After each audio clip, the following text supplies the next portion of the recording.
একান্ত মুহূর্তে ঠিকমতো এনজয় করতে পারছি না। শরীরে অস্বাভাবিক দুর্বলতা ভর করে, ফলে দ্বিতীয়বার আর মিলন করার কোনো মুড থাকে না।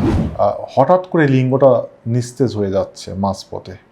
এটা অনেকেরই হয়, নতুন বিবাহিত, পুরাতন বিবাহিত, কম বয়স্ক, বেশি বয়স্ক, যে কোনো বয়সের রোগীদের এই ধরনের সমস্যা হয়। আজকে বিবাহিত স্বামী যারা আছেন তাদের জন্য আমরা কিছু পরামর্শ দেব।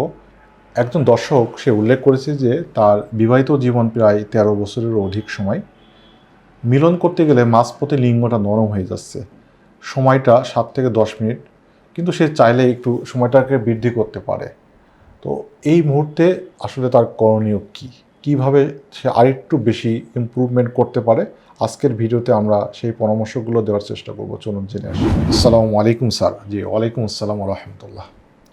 আমি আপনার ফেসবুকের নিয়মিত ফলোয়ার। আপনার প্রতিটা পরামর্শ মেনে জীবনযাপনের সচেষ্ট থাকি। কিন্তু ইদানিং একটা সমস্যা ফিল করেছি, তাই আপনার সঠিক পরামর্শের জন্য শরণাপন্ন হলাম। স্যার, আমি একজন হাফেজ মাওলানা, বর্তমানে ঢাকায় এক ওষুধ কোম্পানিতে জব করছি এবং ২০১০ সালে বিবাহ করেছি। আমার এখন ৩৬ বছর বয়স চলছে।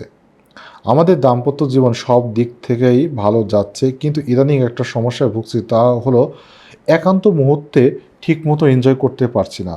মিলনের শুরুতেই একটা উত্তেজিত হয়ে পড়ি, যে কোনোভাবে নিয়ন্ত্রণে রাখতে পারি না। ফলশ্রুতিতে ৭ থেকে ১০ মিনিটের মধ্যেই বীর্যপাত হয়ে যায়, কিন্তু লিঙ্গের শীতল হয় না। এই অবস্থাতেই ১০ থেকে ১৫ মিনিট লিঙ্গ সঞ্চালন করা যায়, তবে শরীরে অস্বাভাবিক দুর্বলতা ভর করে, ফলে দ্বিতীয়বার আর মিলন করার কোনো মুড থাকে না।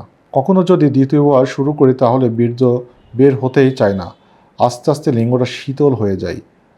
আমাদের মাঝে সঙ্গম থেকে একে অপরের সাথে ফোর ফেলে যথেষ্ট এনজয় হয়, ফলে সময় নিয়েই ফোর ফেলে করা হয়।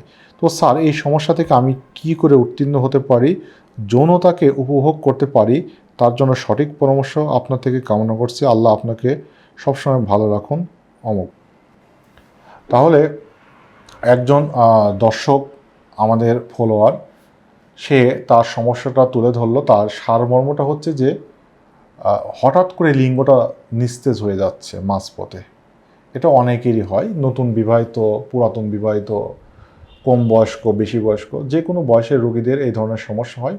লিঙ্গটা মিলনের শুরুতে, মাঝপথে, শেষের দিকে, অর্গাজম হওয়ার আগ মুহূর্তে নরম হয়ে যায়। এটা অনেকগুলো কারণে হয়।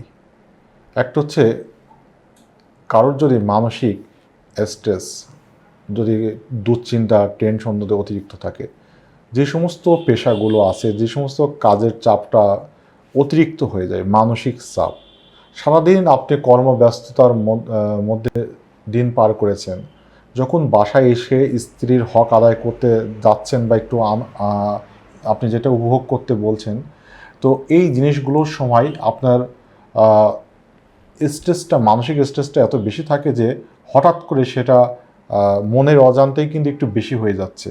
সেই জন্য হয়তো অনেক সময় লিঙ্গটা শক্ত হয় না, ১ নম্বর কারণ। ২ নম্বর হচ্ছে, অনেক সময় সাপ্লিমেন্টারি খাবারের অভাব থাকে, যে সমস্ত খাদ্যগুলোতে সেক্সুয়াল হরমোন, টেস্টোস্টেরন ইত্যাদি যে হরমোনগুলো পাওয়া যায়, সেটা যদি ধীরে ধীরে ঘাটতি হতে থাকে শরীরে, তাহলে কিন্তু লিঙ্গের উত্তেজনাটা ধীরে ধীরে কমে যেতে থাকে।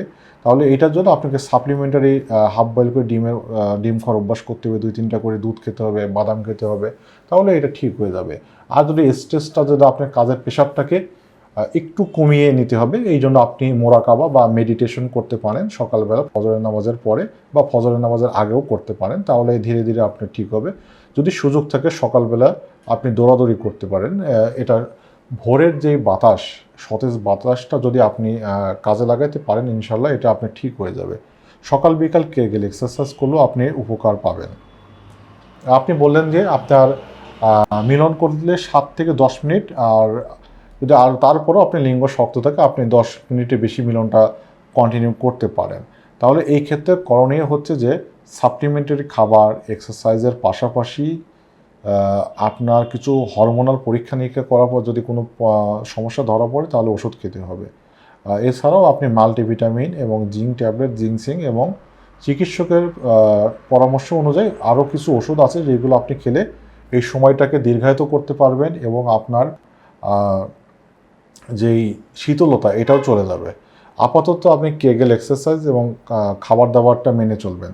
তবে সবথেকে গুরুত্বপূর্ণ পরামর্শ হচ্ছে যে ভালো পুষ্টিকর খাবার যদি খান এবং স্ট্রেসটাকে যদি কমিয়ে আনতে পারেন, তাহলে স্ত্রীকে আপনি ওই যে মুহূর্তে আপনার লিঙ্গ শীতল হয়ে যাচ্ছে, আপনি নিজে স্পর্শ না করে স্ত্রীর সহযোগিতায় স্পর্শ করলে তাহলে লিঙ্গের শীতলতার ভাবটা কেটে যাবে। আর ফোরপ্লে যেভাবে আপনি উল্লেখ করেছেন যে কন্টিনিউ করতে পারেন, তাহলে আশা করি সমস্যা হবে না। 1 মাস পরে আপনি ফিডব্যাকটা আমাদেরকে জানিয়ে দিবেন যে আপনার খাবার দাবার চেঞ্জ করার পরে এবং এক্সারসাইজ করার পরে কোনো উন্নতি হচ্ছে কিনা। আর যদি কোনো পরীক্ষা নিরীক্ষা যদি করার সুযোগ থাকে তাহলে অবশ্যই করে রিপোর্টটা আমাদেরকে জানিয়ে দিবেন। আজকের ভিডিওটা এখানে শেষ করছি। আল্লাহ হাফেজ।